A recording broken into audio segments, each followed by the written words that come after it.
গণতন্ত্রের ধোয়া তুলে বাকশাল মনে মনে দুর্নীতির বেড়া জালে দেশ কাছে রসাতলে।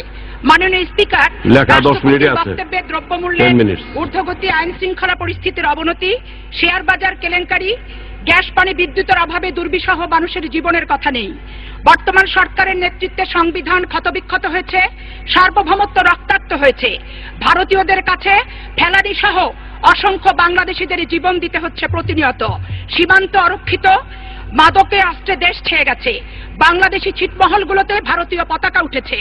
রাষ্ট্রপতির বক্তব্যে এই সমস্ত সত্য তথ্যের উপস্থাপন না থাকার কারণে মাননীয় স্পিকার, আমি তাকে ধন্যবাদ দিতে পারছি না বলে দুঃখ প্রকাশ করছি। আমাদের সীমান্তের ভাই বোনদের জন্য আমাদের অনুভূতি হচ্ছে এরকম, আমাদের ভাই বোনেরা বর্ডারে বাস করে, বিএসএফ এর গুলিতে প্রতিনিয়ত মরে। আমরা বলি ওরা মানুষ, ওরা বাংলাদেশি, আর বাংলাদেশ সরকার বলে ওরা সীমানার কাকচিল, মরলে ক্ষতি নেই খুব বেশি। বন্দুকের নালার হাতের নিশানা সচল রাখবে যদি করি লাশের ঠিকানা। এই ভারতের বন্ধুত্ব, এই ভালোবাসা, অন্ধ ভালোবাসার নেত্রী হাসিনা সর্বনাশা। আমার বক্তব্যের শুরুতে আমি গভীর শ্রদ্ধা চিত্তে স্মরণ করি সার্ক সম্মেলনের উদ্যোক্তা, জোট নিরপেক্ষ আন্দোলনের প্রবক্তা, জাতীয়তাবাদের স্থপতি, বহুদলীয় গণতন্ত্রের প্রবক্তা এবং কালুরঘাট বেতার কেন্দ্রের স্বাধীনতার ঘোষক শহীদ রাষ্ট্রপতি জিয়াউর রহমানের আত্মার প্রতি শ্রদ্ধা নিবেদন করে আমি আমার বক্তব্য শুরু করছি।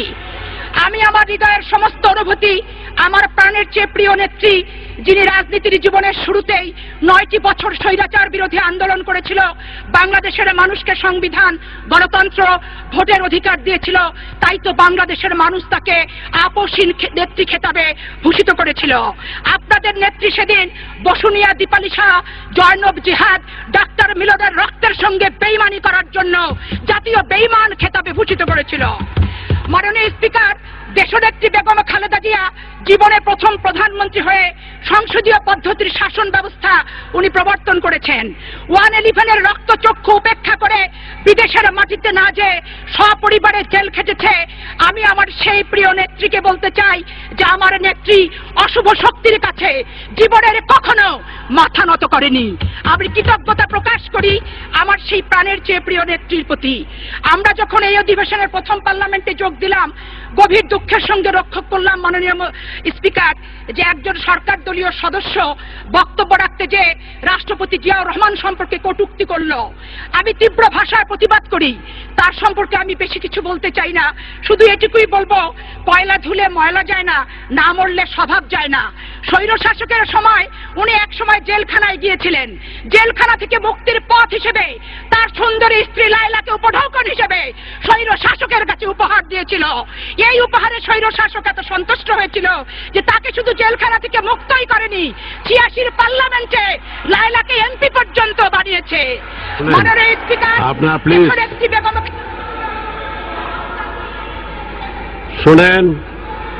শুনেন, আপনার কথা আর একটু মার্জিত ভাবে বলার চেষ্টা করেন। এগুলি আক্রমণাত্মক হয়ে যাচ্ছে, এটা আনএক্সপেক্টেড বলেন আপনি, কিন্তু বারবার প্লিজ, আবার বারবার যদি আপনি এই ধরনের করেন তাহলে কিন্তু আমি মাইক বন্ধ করে দেব। মাইক বন্ধ করে দেওয়া হবে আপনার, যদি আপনি এভাবে আক্রমণাত্মক বক্তব্য রাখবেন না। জি বলেন। মাননীয় স্পিকার, দেশনেত্রী বেগম খালেদা জিয়া এই মহান জাতীয় সংসদে এসে বক্তব্য রেখেছে। তার বক্তব্য শুনতে যে তেজারি বেঞ্চের সম্মানিত মন্ত্রী বলেছেন নেত্রী কি ভোলা ধানের ভাত খেয়েছে নাকি, উনি মহিমা ফাহিমার দুর্নীতির কথা ভুলে গিয়েছেন। মাননীয় নেত্রী, আপনার প্রতি শ্রদ্ধা নিবেদন করে বলতে চাই, দেশনেত্রী বেগম খালেদা জিয়া 1972 সালের থেকে আজকের দিন পর্যন্ত বাংলাদেশে যত নারী লাঞ্ছিত হয়েছে, যত নারী নির্যাতিত হয়েছে, কোন নারীর কথা বলেনি, কোন নারীর নামটি পর্যন্ত ওনার স্মরণ থেকে কিন্তু ভুলে যায়নি। ভুলে গিয়েছেন আপনি 6 বছরের শিশু তানিয়ার কথা, ছাত্রলীগের কর্মীদের দ্বারা ধর্ষিত হয়ে রক্তাক্ত হয়ে গিয়েছিল। ভুলে গিয়েছেন আপনি 62 বছরের খাদিজার কথা, হাইকোর্টের বারান্দায় যুবলীগের কর্মীরা তাকে ধর্ষণ করেছিল। ভুলে গিয়েছেন মাননীয় নেত্রী সেগুনবাগিচায় আমেরিকান কালচারাল সেন্টারে ছাত্র ইউনিয়নের যে ঘেরাও কর্মসূচি ছিল সেটিতে আপনি উপস্থিত হয়েছেন। সেদিনই ছাত্রলীগ যুবলীগের তাণ্ডব কি আপনি নিজের জীবন দিয়ে কিন্তু উপলব্ধি করেছেন। তৎকালীন সময়ে আওয়ামী লীগের দুঃশাসনের বক্তব্য সারা বাংলাদেশ ব্যাপী আপনি দিয়েছিলেন। কিন্তু আপনার কি মনে আছে মাননীয় নেত্রী 1974 সালে 3রা মার্চ ডাকসু ভবনের সামনে বক্তব্য দিতে যে বলেছিলেন লুটপাট, স্বজনপ্রীতি, রিলিফ চুরির রেকর্ড সৃষ্টি করেছে এই আওয়ামী লীগ। নূরে আলম সিদ্দিকী অকথ্য ভাষায় গালিগালাজ করেছিল। পরের দিন পত্রিকায় একটি নগ্ন কার্টুন বের হয়েছিল, যে কার্টুনটি আমার মুখে নিয়ে আসা সম্ভবপর নয়। মাননীয় নেত্রী আপনি আরো বলেছেন বিএনপি নাকি কৃষকের বুকে গুলি করেছে। আমি তীব্র ভাষায় প্রতিবাদ করতে চাই আপনার এই কথায়। কৃষক, শ্রমিক, মেহনতি মানুষের দল হচ্ছে বিএনপি। শহীদ রাষ্ট্রপতি জিয়াউর রহমান বাংলাদেশের মাটিতে কৃষকের জন্য অনেক উন্নয়নমূলক কর্মকাণ্ড করেছে। দেশনেত্রী বেগম খালেদা জিয়া এই বাংলাদেশে কৃষক, শ্রমিক, মেহনতি মানুষের নির্বাচনে তাদের ভোট নিয়ে কিন্তু পরপর 3 বার নির্বাচিত হয়ে প্রধানমন্ত্রী হয়েছে।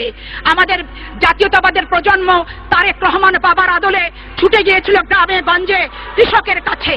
বিএনপির দুর্ভাগ্য, বিএনপি যখন ক্ষমতায় আসে আওয়ামী লীগের মধ্যে একটি উচ্ছৃঙ্খল, একটি সন্ত্রাসী সংগঠন বিরোধী দল হিসেবে তারা পায়।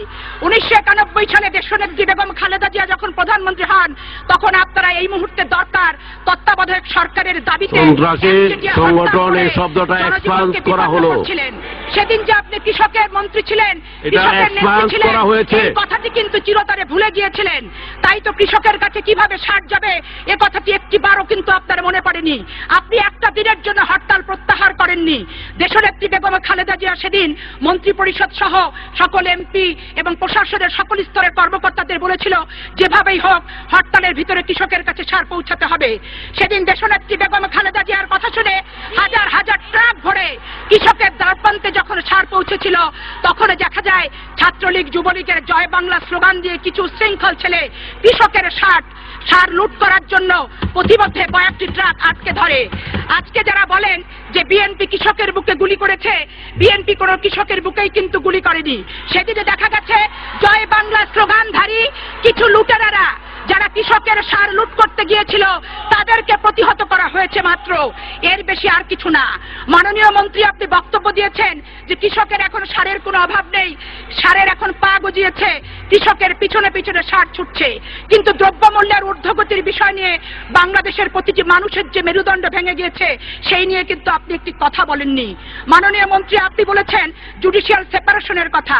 জুডিশিয়াল সেপারেশন সে তো কাগজ কলমে একটি হাস্যস্কর বিষয়। বর্তমানে আদালত হচ্ছে দলীয় কর্মীদের দ্বারা নিয়োগপ্রাপ্ত, মাননীয় প্রধানমন্ত্রীর দ্বারা নিয়ন্ত্রিত রাজনৈতিক প্রতিহিংসা বাস্তবায়নের একটি প্রতিষ্ঠানে রূপান্তরিত হয়েছে। আমি আর সেই প্রসঙ্গে যাচ্ছি না। মাননীয় স্পিকার এই পার্লামেন্টে দাঁড়িয়ে রাষ্ট্রপতির ভাষণে বক্তব্য রেখেছেন আইন প্রতিমন্ত্রী সহ সরকার দলীয় সংসদ সদস্যরা প্রত্যেকে একটি কথা বলেছেন, তারেক রহমান, আরাফাত রহমান নাকি কোটি কোটি টাকা বিদেশে পাচার করেছে।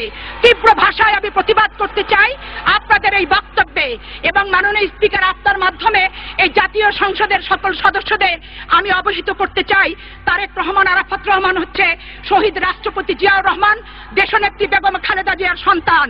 তাদের ঠিকানা হচ্ছে বাংলাদেশ। পৃথিবীর কোন দেশে তাদের সেকেন্ড হোম নেই, তাদের কোন নিকটাত্মীয় পৃথিবীর কোন দেশে বসবাস করে না এবং তারেক রহমান, আরাফাত রহমান কোন ইহুদি খ্রিস্টান রমণীকে বিয়ে করেনি। অতএব বাংলাদেশের টাকাকে বিদেশে পাচার করার কোন প্রকার প্রয়োজনীয়তা নেই। কিন্তু 1972 সাল থেকে শুরু করে আজকে যারা সাদা রমণীর খ্রিস্টান ইহুদিদের বিয়ে করেছেন, বিভিন্ন দেশকে দ্বিতীয় দেশ হিসেবে ব্যবহার করছেন তাদের বিত্ত বৈভব জীবন যাপনের জন্য 72 সাল থেকে শুরু করে আজকের দিন পর্যন্ত হাজার হাজার কোটি টাকা বিদেশে পাচার করছে, সেই তথ্য বাংলাদেশের মানুষ কিন্তু জানতে চায়। মাননীয় স্পিকার, গত অধিবেশনে যখন আমরা যোগ দিয়েছিলাম মাননীয় প্রধানমন্ত্রী একটি বক্তব্যে একটি বিষয়ের সূত্রপাত করেছিলেন যে ভুটান দূতাবাসের কাছে এমন বিচারক বিএনপি নিয়োগ দিয়েছে যে প্রস্রাব করেছে। একই ঘটনার পুনরাবৃত্তি করেছেন রাষ্ট্রপতির ভাষণে বক্তব্য দিতে যে আইন প্রতিমন্ত্রী মহোদয়। আমি এ প্রসঙ্গে বলতে চাই, ভুটান দূতাবাসের প্রাচীরে প্রস্রাব করার কারণে আইনের শাসন কিন্তু বিঘ্নিত হয় না, বিচার বিভাগের স্বাধীনতা নষ্ট হয় না। আওয়ামী লীগের সময় বিচার বিভাগ যুগশ্রেষ্ঠ দলীয়করণ ও সরাসরি নিয়ন্ত্রণের নজিরবিহীন ইতিহাস সৃষ্টি করেছে তথ্য উপাত্তের মাধ্যমে আমি মহান সংসদে উপস্থাপন করতে চাই। গোপালগঞ্জের জেলা আওয়ামী লীগের সভাপতিকে বিচারক নিয়োগ দেওয়া হয়েছে। কুষ্টিয়া জেলা আওয়ামী লীগের সাধারণ সম্পাদককে বিচারক নিয়োগ দেওয়া হয়েছে। গত আওয়ামী লীগের সেন্ট্রাল কমিটির সহসাধারণ সম্পাদককে বিচারক হিসেবে নিয়োগ দেওয়া হয়েছে। বঙ্গবন্ধু আইনজীবী পরিষদ সাধারণ সম্পাদককে অ্যাপিলেট ডিভিশনের বিচারক দেওয়া হয়েছে। বাংলাদেশ আওয়ামী আইনজীবী পরিষদের প্রচার সম্পাদককে বিচারক হিসেবে নিয়োগ দেওয়া হয়েছে। প্রকাশ্যে অপ্রকাশ্যে 6টি বিয়ে করেছে এমন ব্যক্তিকেও শুধুমাত্র ছাত্রলীগের কর্মী হওয়ার কারণে বিচারক হিসেবে নিয়োগ দেওয়া। ধন্যবাদ মাননীয় সদস্য। সম্মানিত স্পিকার, খুনের মামলার আসামিকে বিচারক বানিয়ে বিচার বিভাগকে যুগশ্রেষ্ঠ নগ্নতার ইতিহাস দিয়েছে এই সরকার। ব্রিটিশের দ্বৈত নাগরিক এমন ব্যক্তিকে বিচারক নিয়োগ করা হয়েছে পত্রিকার পাতায় প্রকাশিত হওয়ার পর সরকার নীরব ভূমিকা পালন করেছে। আজকে বিচার বিভাগের কি অবস্থা সেটি নিশ্চয় আপনার মাধ্যমে আমি মহান সংসদে তথ্যভিত্তিকভাবে উপস্থাপন করার মাধ্যমে বুঝাতে সক্ষম হয়েছি। আমরা যে কথাটি একবারও বলিনি, রাষ্ট্রপতির ভাষণে বক্তব্য রাখতে যে সরকার দলীয় সদস্যরা বারবার একটি কথা বলেছে দেশনেত্রী বেগম খালেদা জিয়ার বাড়ি নিয়ে।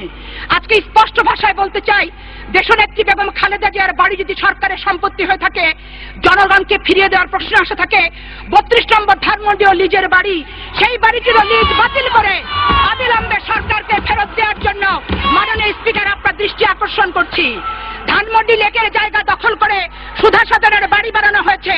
লেকের কতটুকু জায়গা সুধা সদনের বাড়িতে আছে তদন্ত সাপেক্ষে সেই সম্পত্তি জনগণকে ফেরত দেওয়ার দাবি রাখছি।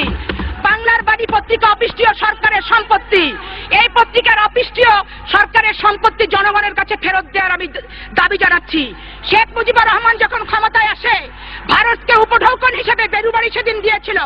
আমি আজকের এই মহান সংসদে দাঁড়িয়ে বেরুবাড়ি, তালপট্টি, অঙ্গরপোতা, দহগ্রাম ভারতের কাছ থেকে পুনরুদ্ধারের দাবি জানাচ্ছি। মাননীয় স্পিকার, মাননীয় মন্ত্রী এই সংসদে দাঁড়িয়ে বেগম খালেদা জিয়ার ইনকাম ট্যাক্সের ফাইল দেখার জন্য নির্দেশ দিয়েছিলেন মাননীয় প্রধানমন্ত্রী, অর্থমন্ত্রীকে।